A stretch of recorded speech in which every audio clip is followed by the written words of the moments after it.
evening and welcome to this edition of the Evening News for today, Monday, September 26, 2022. I am Jemima Holmes. Thank you for tuning in.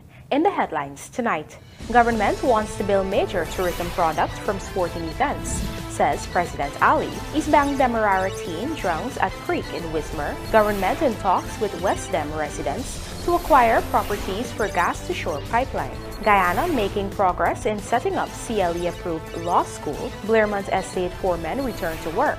Salary increase put on hold, and 17-year-old motorcyclist killed on SOESDYKE-LINDEN highway. Now for the news in detail. High on the success of the ongoing Cricket Carnival initiative and coupled with the drive to diversify Guyana's sporting sector beyond cricket, President Dr. Irfan Ali has indicated that his government plans to push sport as a major tourism product in the country. Rupa Sinarain joins us with the details. During the Cricket Carnival regatta in Linden, Region 10 on Sunday, the Guyanese head of state Dr. Irfan Ali shared his government's plan of using all aspects of Guyana and, more importantly, sporting events to the best of their advantage. In turn, he expressed that building a holistic and robust portfolio from the different sporting events can create a significant tourism package. What is our objective here is to build a tourism product and build activities all around Guyana using cricket, carnival, or a culture or geographic space as advantages and making the best use of the advantages and competitive advantage each region has. So as you can see, this is perhaps one of the most beautiful venues for regatta anywhere in the region. And what we want to do is to build our sports tourism portfolio on many plans, not only cricket. So we have cricket, we have horse racing that is taking on a life by itself. We have the regatta, football, squash. We're looking to have all our sporting events become a major part of our tourism product itself.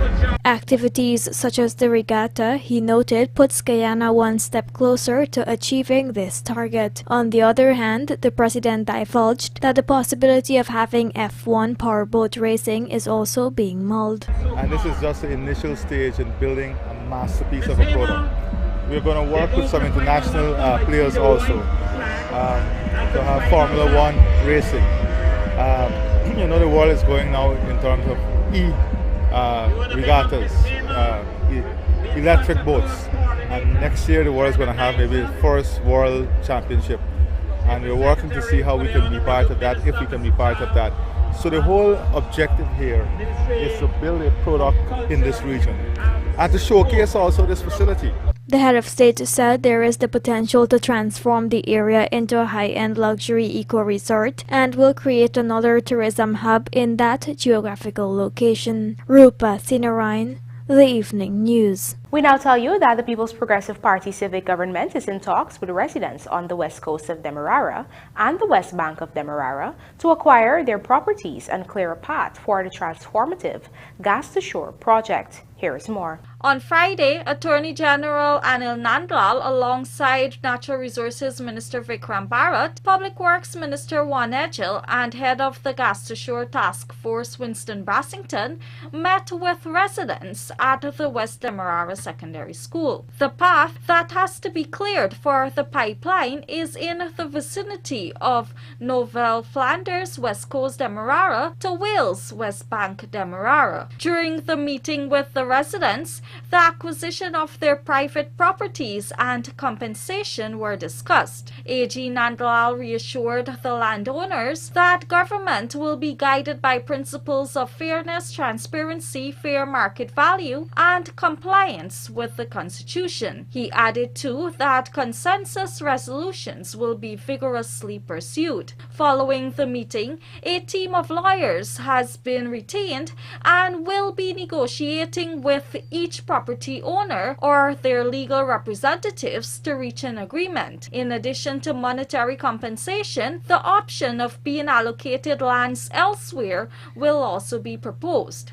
The gas-to-shore project will feature approximately approximately 220 kilometers of a subsea pipeline offshore from the Liza Destiny and Unity FPSO vessels in the Stabroek Block to onshore. Upon landing on the west coast Demerara shore, the pipeline will continue approximately 25 kilometers to the natural gas liquid plant to be constructed at Wales. The main feature of the Gas to Shore initiative is power plant that will generate 250 to 300 megawatts of power using natural gas from offshore, which will significantly reduce the cost of electricity in Guyana. The project will have a 25-year lifespan and is expected to employ up to 800 workers during the peak construction stage, as well as some 40 full-time workers during the operations stage, and another 50 workers during the decommissioning stage.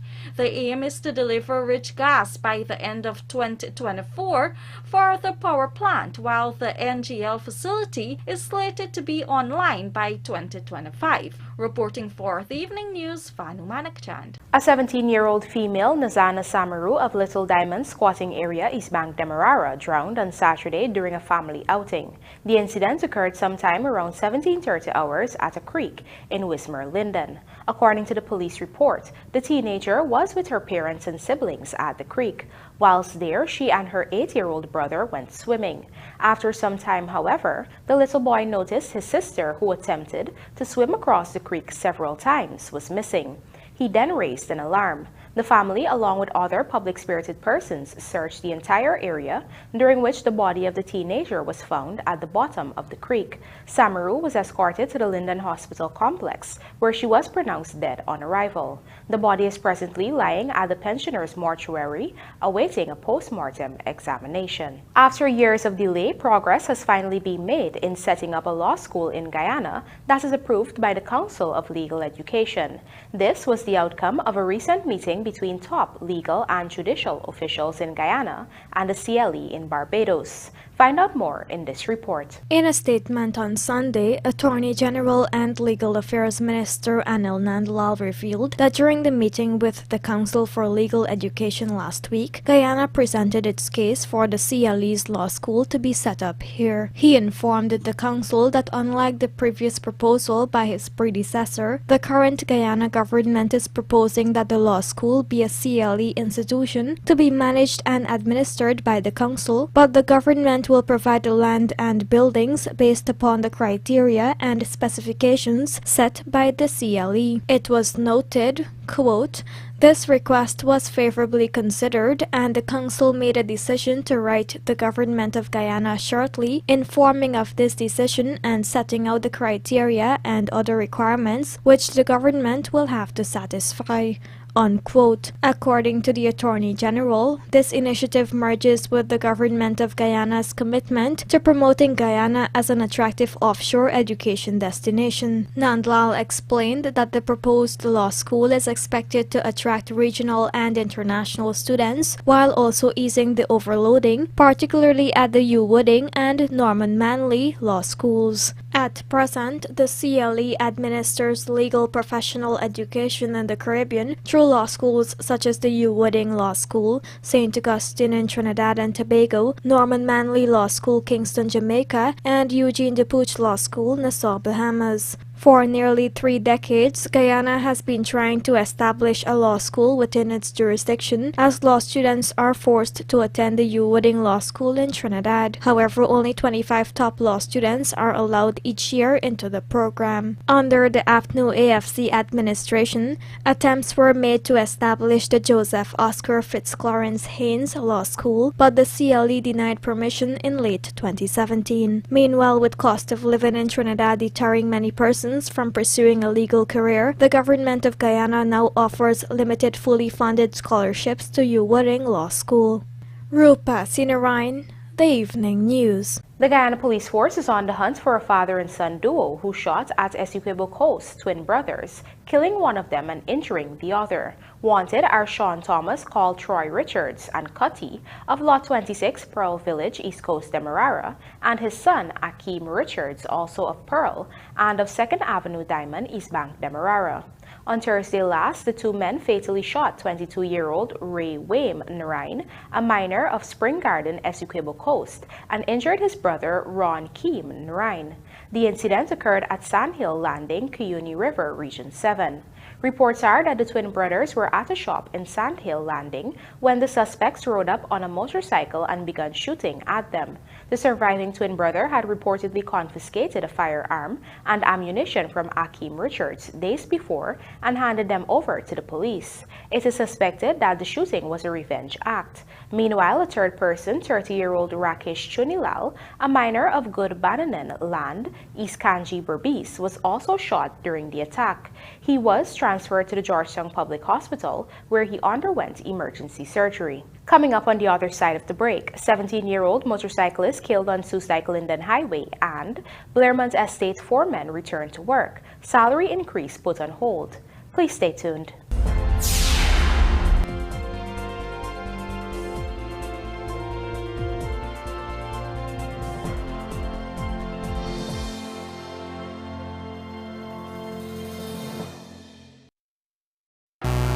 The biggest party in sport is back for the 10th year of CPL.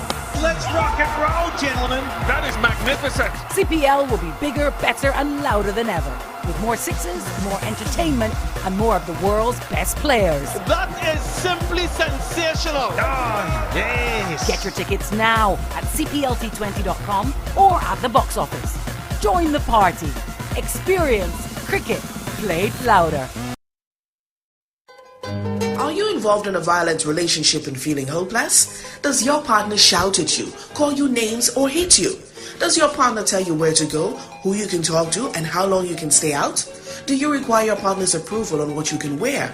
Does your partner keep money from you or takes your money? You are not alone. The National Coordinating Coalition is here to help.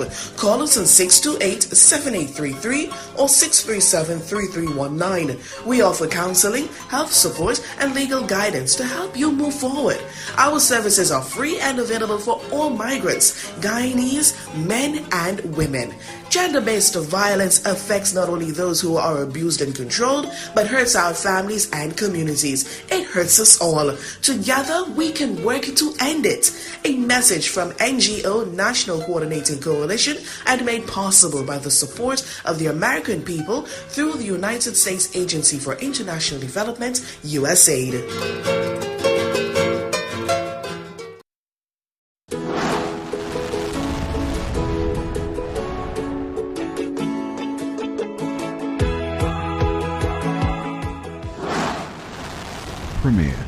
Premier insurance coverage for less. Stay safe.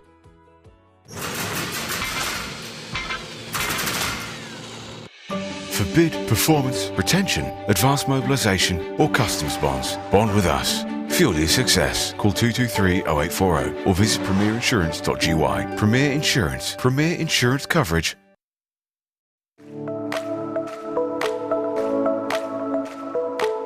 Optic offers great patient care that is tailored for my entire family. At Optic, a wide selection of affordable optical frames and optical services are available to fit your budget.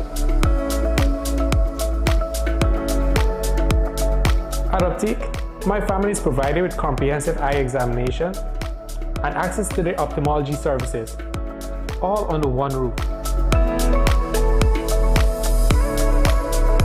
Optic takes pride in delivering exceptional customer service and a unique experience to you, our customers.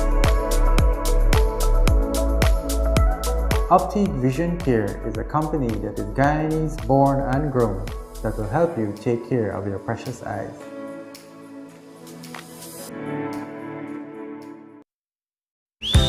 Let's celebrate Oreo's 110th birthday together with the limited edition birthday cake flavor and our promotion where you can win a wish valued up to $1 million. To participate, all you have to do is buy Oreo, drop your coupon or receipt into entry boxes, or enter online at www.everydaysnacksgy.com.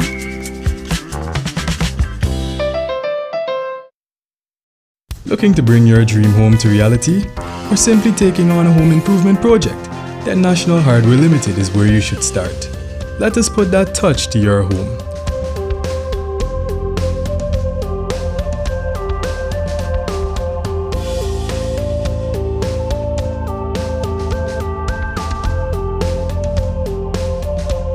Choose from over 1,000 Berger Paint original hues for any surface.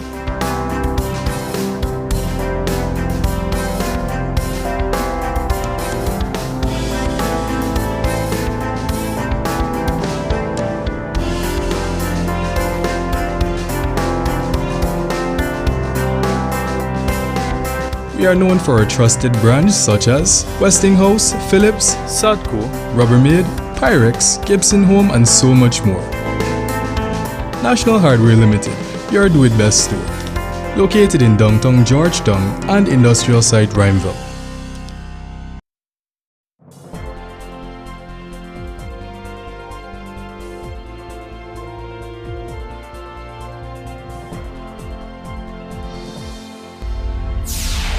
Welcome back. You're watching the evening news. A teenager is now dead after his motorcycle crashed into a car on the Linden-SOESDYKE Highway. Dead is 17-year-old Stanton Garway of Kairuni Village, SOESDYKE-Linden Highway. The accident occurred on the Silver Hill Public Road, SOESDYKE-Linden Highway at about 14:25 hours on Saturday. Reports revealed that Garway was on his motorcycle riding along the highway when the car drove out from a trail and into his path. This resulted in a collision between the bike and the car. Upon impact, the teenager fell off the motorcycle and onto the roadway, where he sustained injuries to his head and body. The 50-year-old car driver also received head injuries. Both of them were picked up in a semi-conscious state and rushed to the Linden Hospital, where the teenager was pronounced dead on arrival. The car driver was admitted for his head injuries. He was later transferred to the Georgetown Public Hospital, where he is currently in the male surgical ward. Over 44 men attached to the BLAIRMOUNT Sugar Estate West Coast Berbice have returned to work after going on strike last week over what they called discrimination in awarding a 5% salary increase to 3 foremen. Andrew Carmichael reports that the workers sought intervention at the highest level after the estate threatened disciplinary actions against them for protesting. Here's more. The 41 foremen who took strike action on Thursday and Friday were given letters from management of the BLAIRMOUNT estate threatening them that disciplinary action would be taken against them if they did not return to work. The workers subsequently met with Vice President Dr. Barrett Jagdeo and Agriculture Minister Zulfikar Mustafa. The foremen claimed that the Chief Executive Officer of the Sugar Corporation instructed that 3 foremen be given a 5% salary increase after they would have obtained 80% in a test which was given to only 12 of the 44 foremen at the BLAIRMOUNT estate. They say it is unfair since they were not given an opportunity to sit the test. Further, no foreman from any of the other estates were asked to write the test. The 40-plus foremen are contending discrimination. We gotta resolve this issue. I talked to the president on the way here. So the president had called him in. I think he got called in by the time I was coming down here. So he got called in here. So let me see. Y'all come down tomorrow and see Zulfi. That was Vice President Dr. Barrett Jagdeo speaking with the foremen over the weekend. Meanwhile, the letters threatening disciplinary action has since been ordered to be recalled. The Vice President has also ordered that the proposed increases to the 3 foremen be put on hold until the matter is investigated. After we would have met with the Minister of Agriculture and the Vice President, we were assured this afternoon that this matter will be dealt with, and there will be a visit to BLAIRMOUNT Estate to further help us with this issue. But as of now, this matter will be immediately dealt with, and so we are satisfied so far. The 3 staff that was given a 5%, they will immediately rescind it, and so we are happy with that decision, but we are hoping that we can have more dialogue with the Minister of Agriculture on way forward with the staff of BLAIRMOUNT Estate. Prior to last week's strike, the concerned foremen had met with management of the BLAIRMOUNT Estate, which distanced itself from the matter, saying that all wages and salary increases are handled at the level of Gaisuco's head office. Andrew Carmichael for Evening News. 3 persons, including a teenager, are now in police custody after they were busted with a total of more than 200 pounds of marijuana during separate operations carried out by ranks from the Customs Anti-Narcotics Unit over the weekend. Let's have a look. On Friday, Kano officers conducted an operation at Young and Wrestler Street in Dikendron, West Coast, Demerara, where they intercepted a young man carrying a haversack. A subsequent search of the haversack revealed several transparent Ziploc bags containing suspected cannabis. Consequently, 19-year-old Errol Lachu of Metamir Zerg, West Coast, Demerara, was arrested and escorted to Kano headquarters, where the narcotics tested positive for cannabis with a total weight of 118 grams. Meanwhile, another group of Kano ranks also on Friday intercepted O'Neill Lampkin, 31 of Sheetanker East Kanji, Berbice, under the Kanji Bridge with a small quantity of cannabis in his possession. The suspect was then escorted to his home, where the officers searched the property and the surrounding bushes, during which they discovered 2 large parcels containing cannabis hidden in the bushes. Lampkin was arrested and taken to the Kano headquarters along with the narcotics, all of which weighed about 47.5 kilograms. Then on Saturday, Kano ranks intercepted a Route 50 minibus BXX 6792 at the Betverwachting Railway embankment on the east coast of Demerara. A search of the vehicle unearthed several parcels of cannabis. The driver, 58-year-old Lal Bahadur Baijo of Plantation Hope Bath Settlement, West Coast, Berbice, who was the lone occupant, was arrested. The cannabis found weighed about 54.2 kilograms. Investigations are ongoing. Reporting for the Evening News, Vanu Manik-Chand. Some 2,000 families in Region 3 will benefit from affordable homes as government accelerates its turnkey housing project to meet the demand in the region. Rupa Sinarain has more. Housing and Water Minister Colin Kroll, during the Dream Realized Housing Drive at IFLAT last Friday, announced that an MOU will soon be signed for the construction of 2,000 homes in Region 3. Very shortly, we will be signing an MOU with another company for the construction that will see a further 2,000 homes being constructed here in Region number 3.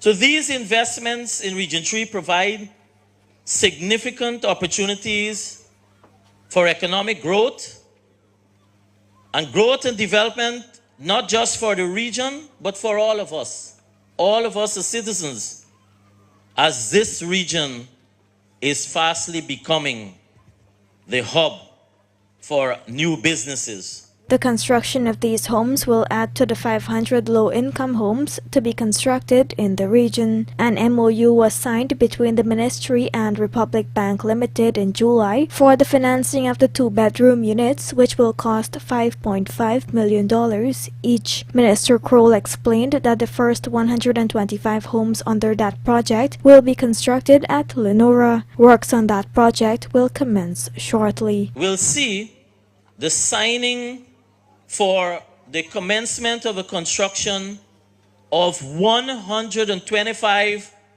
2-bedroom houses that will see an investment in just the construction of the houses to the tune of about $700 million. And in that, I have not even taken into consideration the trickle-down effect when you have investment in housing. So, for example, if you have 125 houses to be constructed, the minimum one can expect is that you will have at least 625 persons employed on the construction of those houses. And I'm being very minimal.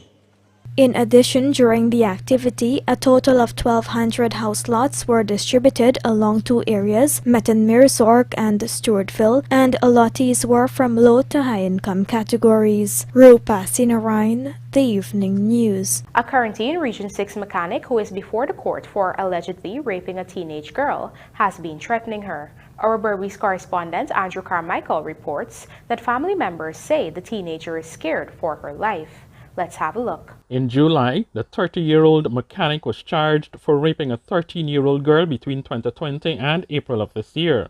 He was placed on a $150,000 bail on the indictable offense.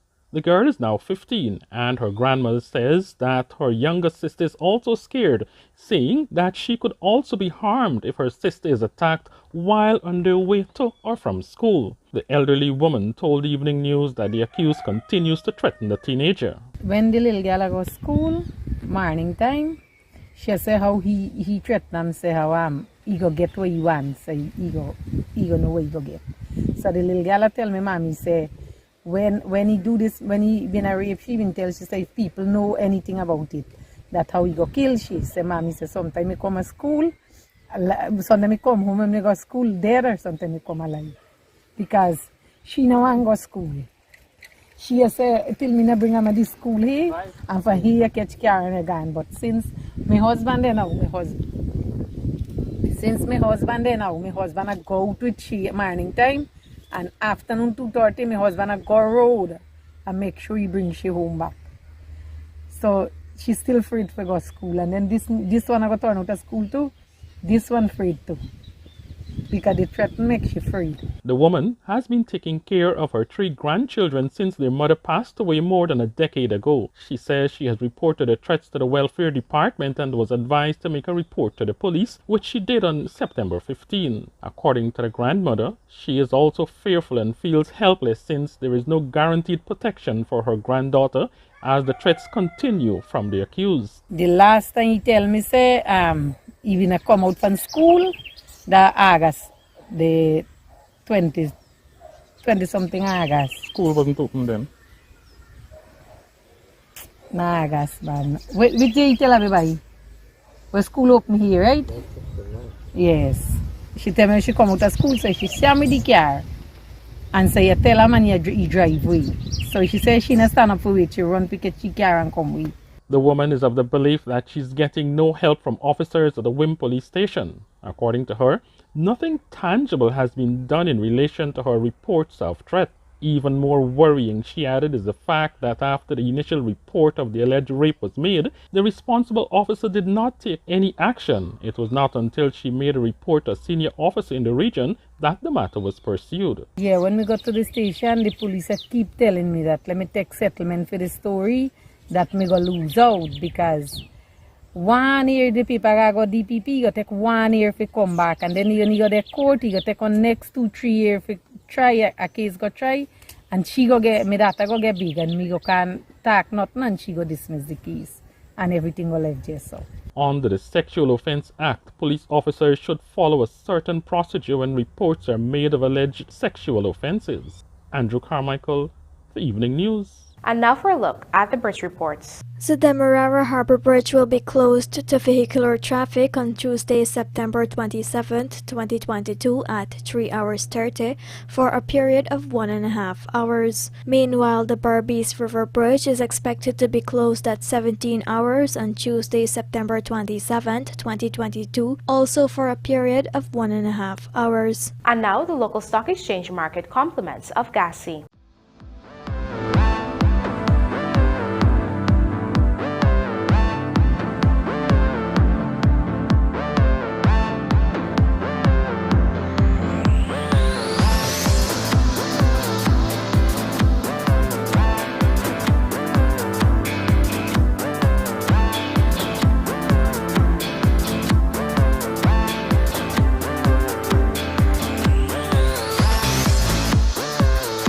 Everything to play for tomorrow as CPL playoffs begin. This and more coming up in the Sportcast, sponsored by MacCorp.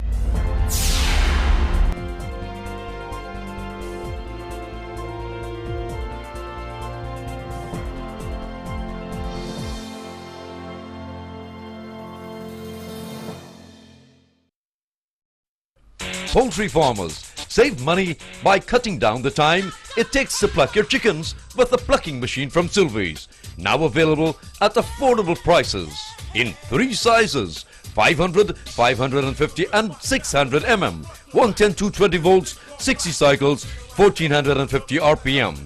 Replacement motors and the plucking fingers are also readily available right now at Sylvie's Variety Store, High and Hatfield Streets, Georgetown. We asked 2 families, which antibacterial soap do you buy? Any. They're all the same. I always buy Protex. And why is that? Because Protex reinvented antibacterial soaps. Its formula is fortified with flaxseed oil to boost your skin's natural antibacterial defenses. And it keeps on working throughout the day. Wow. Can I have a Protex? Naturally. Protex, for the good health of the skin.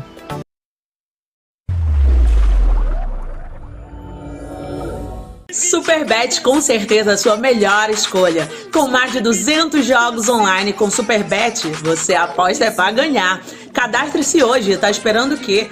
Basta acessar o www.superbet.gy, clicar em registrar e você já está apto a participar. Lembrando que o Superbet não é recomendado para menores de 18 anos. At John Lewis Styles, we carry only first quality men's and women's clothing, footwear, and accessories. As authorized dealers, our items come directly from the manufacturing brands and are available in all sizes and colors. What we sell was never on display in another store. It's time you know the truth about what you buy. Come visit us on Waterloo Street. John Lewis Styles. Simply different. Looking to bring your dream home to reality? Or simply taking on a home improvement project? Then National Hardware Limited is where you should start. Let us put that touch to your home.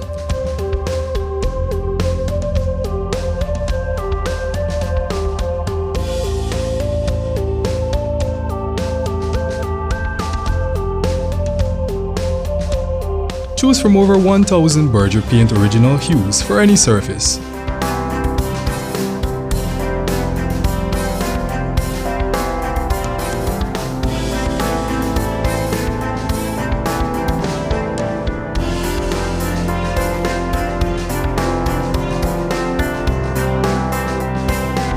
We are known for our trusted brands such as Westinghouse, Philips, Sadco, Rubbermaid, Pyrex, Gibson Home and so much more.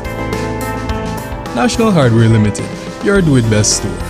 Located in downtown Georgetown and industrial site Rhymeville.